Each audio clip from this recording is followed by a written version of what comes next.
Okay, so we're looking at houses in this area and taking a look, moving from the house that I have under contract. Right across the street in that house is a relatively new build. I mean, relative at least to the rest of the neighborhood. And then you have this new build right here. Okay, now, if I'm a rehabber or if I'm a new builder, I'm going to take a look at that. And I'm going to go see, and this is some intel that I never got. Okay? So you're only as good as your intel. Had anybody driven down this street, and if they did, they didn't tell me about it, they would have said, you know, just a street or two over are 3 or 4 new builds, relatively new build. And I got to say relative in this area because we don't want to mislead anybody. And some rehabs. Now, if you get into a situation like that, where the houses you're looking for boarded up, vacant, just plain ugly, and then you get some situations like this is evidence that gentrification is going on in the area. And you can see right there. Look at that house, okay? Look at this house right next to it. This is actually a pretty nice street, all right? And then you have this house. Old, beat up with a school bus parked on it. Hello. That kind of thing happens a lot in these Midwestern cities. So I'm looking for this, and I'm asking myself, is there an investment opportunity?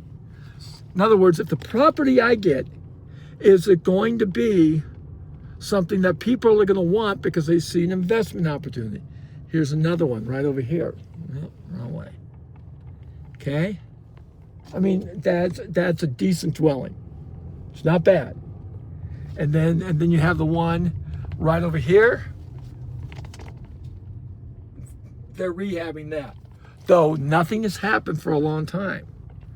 So if it was me, and it is, I go take down that address, try to call that rehabber, and see what's going on. So that's one of the ways you can do it.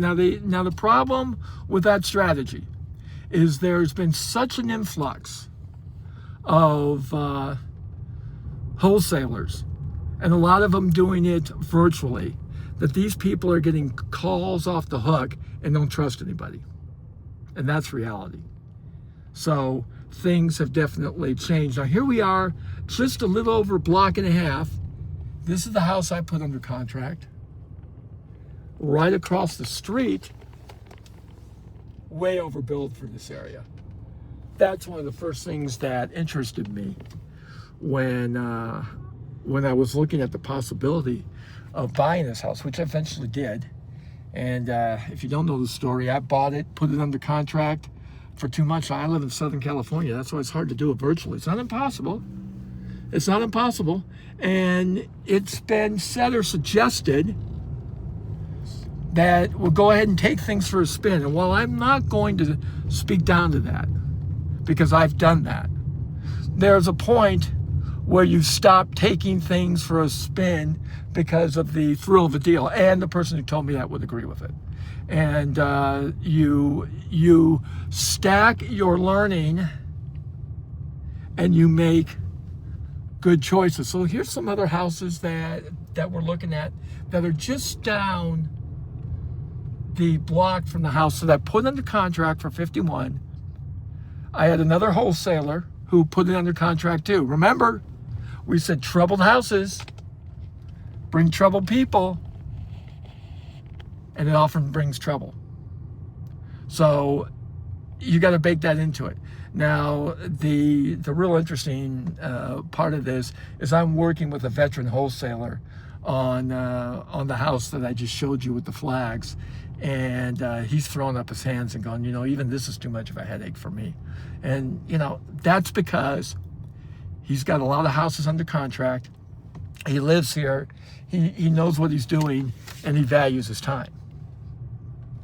So I totally get that. So here you go, typical You know, you get these houses, and then you get this little new build, literal new build right next to it. That house is way overbuilt for this area. And then you go down a little bit, and then look at this. But what it does tell me, and here's the key, there's potential gentrification, because there's a lot of that going on in Tulsa. This is a great area for that in general. And with that being said, it's not surprising that you're seeing this kind of leaking into rehabs, and it could be argued new builds. I have been down in this area several times.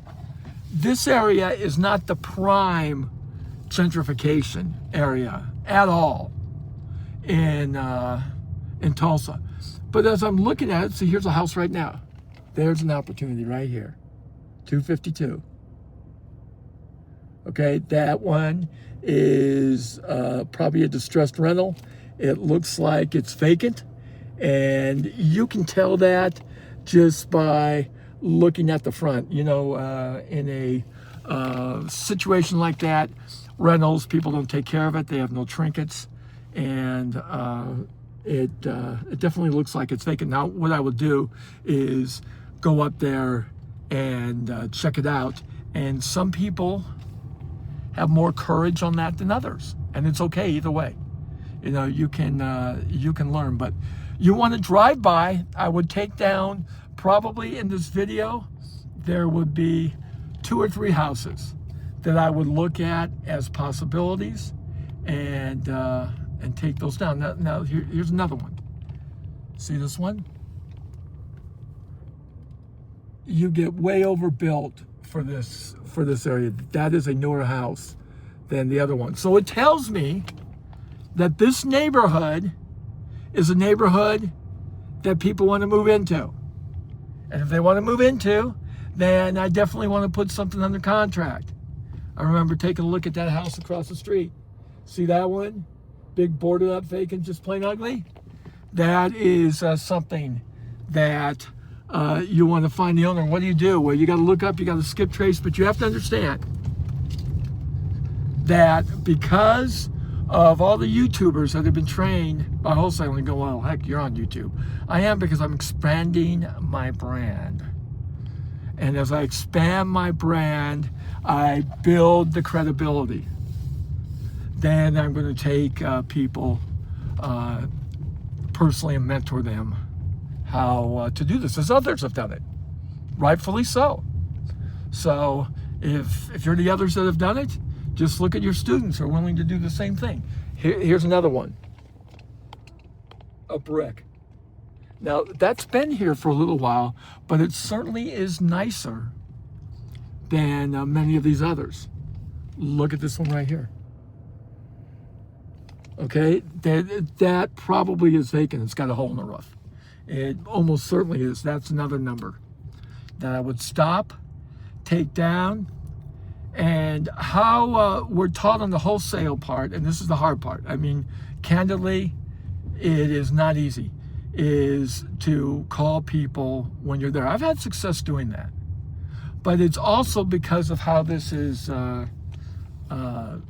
exploded with the YouTube taught wholesalers. It is at least sullied the industry.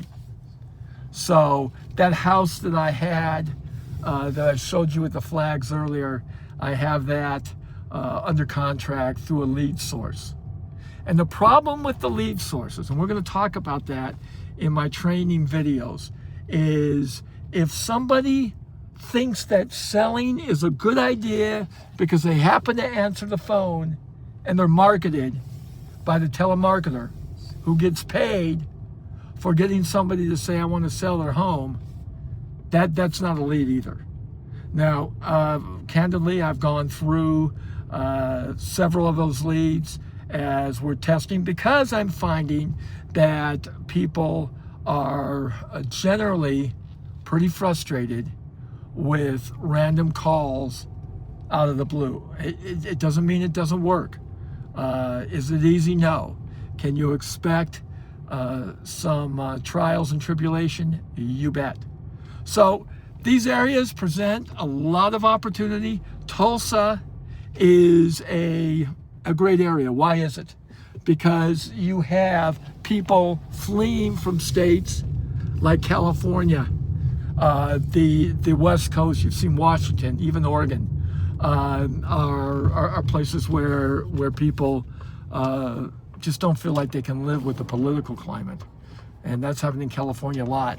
And you have a lot of opportunity here for urban sprawl. If you look up, some of the houses that are best for gentrification. Here's another one right here. Okay, that clearly is a rehab that started and somebody walked away.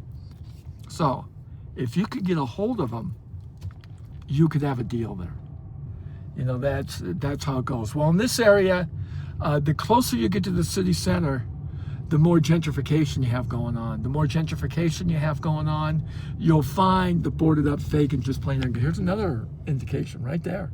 That one has been fixed up, if not in the last few years, recent enough. So that's what I'm looking for. I'm just looking for, okay, is this an area where if I bought a house, I could find a buyer? Yep, and yep. No question about it. So that's how you do driving for dollars. Now, the difference between that and what I did on the video is you'd stop, you dial, and you call. Now, later on, I'm going to be talking about some lead sources, and I'll be honest with you, how they're working. And you can decide whether that's something you want to do just because you're busy with lead sources. And why do I say that? Because I was very busy. It doesn't mean it's a good use of your time. So, you got to work at it that way to make sure that the lead source is going to work. Here's another one right here. See, you can tell there's a lot of distressed homes, several abandoned. Another one right here. This one, and it's got a lockbox on there. Yes, it does. So that's somebody who's actively working the house. And this is right across the street from the one that we put under contract. And we'll end our little video there. Just as if I was to rank the areas I like the best, Tulsa would be right up there. And I've done a lot of real estate in Wichita. Wichita does not have the same kind of gentrification going on that Tulsa does. It doesn't mean you can't do it in Wichita. We're working on several houses right now out in Hayesville and other places. But you want to look for boarded up vacant, just plain ugly, along with new builds and rehabs. Now, I've seen rehabs, and I've seen new builds, like this one was a new build a lot later than this, okay? So that's how you saw it. Now that blue house is the one that we put under contract. So we're excited to be here in Tulsa. There's a lot of opportunities. Tulsa is a place you definitely want to look at. Encourage you to get out there and make it happen. We'll be back with another video soon.